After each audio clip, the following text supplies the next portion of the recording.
Alô, meus queridos amigos e irmãos, aqui quem fala é Bruno Tavares.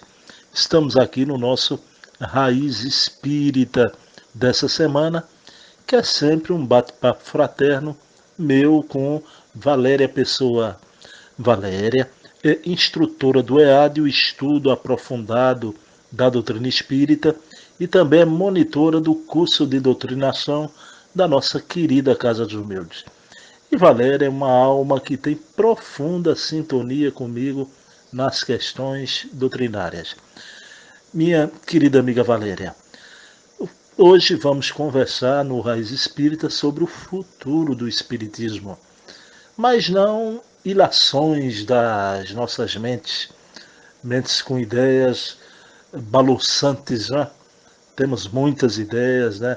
Temos ilações sim, mas eu queria, Valéria, a tua opinião, a tua emoção sobre a preocupação que Kardec tinha, não é? Com o futuro do Espiritismo. Aliás, ele se ocupou, se debruçou sobre isso, fez até planejamentos, então orientou o movimento espírita de seu tempo, mas pensando no futuro, depois até de sua passagem pela face da Terra. Claro que estamos no nosso grupo de estudo, estudando isso, e por isso o motivo da nossa conversa hoje, porque todos nos emocionamos com Kardec. Kardec realmente almejava que a grande nau espírita navegasse em mar seguro. Daí ele, como um grande capitão, um grande timoneiro, ele traçou, né, suas cartas, né, seu mapa de navegação para aquilo que ele pensava, com justa razão, que seria uma travessia mais calma, em mar calmo. Com você a palavra, minha querida Valéria Pessoa. E o Espiritismo do futuro, que impressão você teve de Allan Kardec tratando desse futuro do Espiritismo?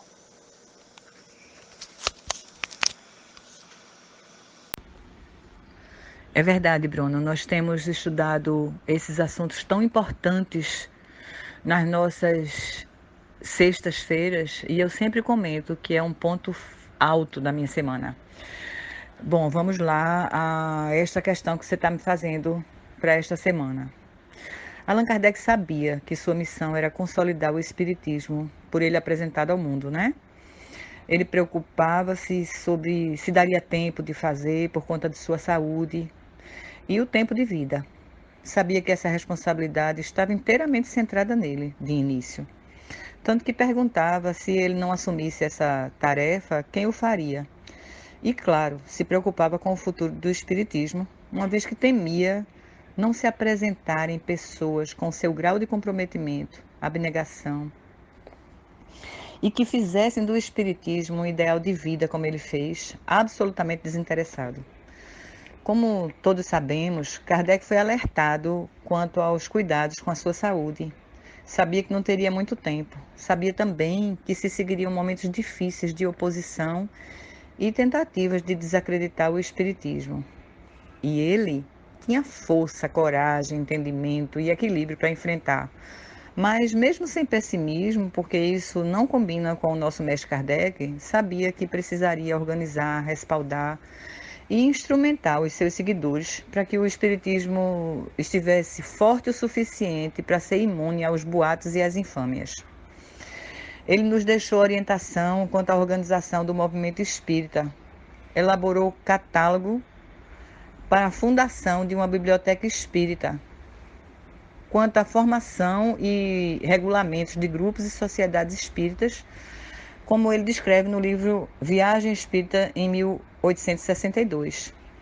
Assim como orientou detalhes de como deveriam ser as conduções de reuniões e publicou isso no Livro dos Médiuns. Teve o maior cuidado para falar da gestão dos recursos financeiros e como gerir um fundo de caixa, mostrando como uma instituição espírita devia se manter independente, além de também falar sobre a necessidade de não ser centrada em uma só pessoa para evitar personalismo e abuso de autoridade. Muitos foram os cuidados de Kardec, não é, Bruno? Suas orientações abrangiam também a divulgação da doutrina, como as publicações, conferências e até as orientações a outros grupos. E ele sabia também que isso teria um custo e temia que seus seguidores não tivessem a sua dedicação e abnegação, né? E aí, tanto que sugeriu que esses membros da comissão e os cargos administrativos podiam até ter remuneração. Kardec demonstrou seu absoluto desinteresse em se beneficiar financeiramente do espiritismo.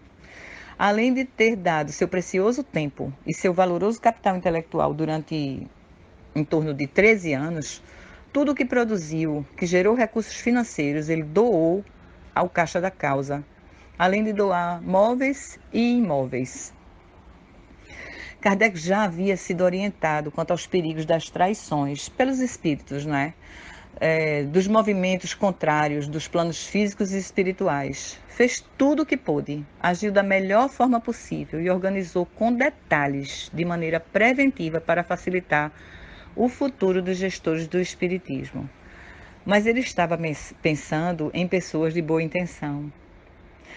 Maduro e equilibrado, ele não amedronta, mesmo tendo as informações que ele tinha, e nem faz terrorismo. Mas a gente nota, nas entrelinhas, que estava preparando documentação e que vai publicando aos poucos, como fez na Revista Espírita, dos anos 1866 e 1869, quando fala da Constituição Transitória do Espiritismo, como quem prepara túneis e bunkers de proteção contra ataque nas guerras. Nós sabemos que Kardec teve sua importância para o movimento espírita, mas também podemos entender que a aceitação do rustenguismo nesse mesmo movimento chega a ser tão contraditória quanto vemos nas religiões mais ortodoxas, a divisão de poderes entre Deus e o diabo. Ora, se Deus é perfeito e criador de tudo, o diabo não poderia ganhar tanto status, é no mínimo contraditório, porque pareceriam dois reinos antagônicos. Assim, observamos um espiritismo com contradições e incoerências na coexistência de Rustem e Kardec. As diferenças não são subreptícias, são evidentes. O contraditório é escancarado. O que faz com que pessoas passem por cima disto são motivos íntimos e atavismos. Com a publicação dessas novas informações, é como se nesse momento escavações fossem feitas e fossem retirados documentos que foram soterrados após a guerra, uma guerra contra o espiritismo verdadeiro. E agora, diante dessas provas, observamos a trajetória de desvios que todos nós seguimos. Mas isso é um projeto de espíritos elevados, com o comando do Mestre Jesus, e hoje sabemos que essa documentação estava encoberta para ser protegida, que o retorno aos conceitos filosóficos autênticos do verdadeiro espiritismo dá a Kardec uma outra dimensão. Aqui é dele de fato, não um mero pesquisador ou experiente pedagogo codificando uma teoria, mas um discípulo, um missionário que o Mestre Jesus confiou, sabendo que ele não falharia. E não falhou. Os desvios fomos nós, que agora teremos a chance de reparar. Um espiritismo que reconstrói uma moral heterônoma tem que ser capaz de nos inspirar a fazer esse caminho de retorno e a dar seguimento pela estrada correta. E você, meu amigo, nos fale sobre sua opinião em relação a isso. Minha querida amiga Valéria Pessoa, realmente, Valéria, o desprendimento de Kardec, do seu coração altruísta, idealista. Kardec jamais se beneficiou financeiramente da doutrina, muito pelo contrário. Tudo doou à doutrina, inclusive seu patrimônio material. Mas uma coisa realmente emocionante, Valéria. Kardec deixou todas as balizas para o futuro. Então, ele deixou um norte, uma bússola orientadora através das suas orientações.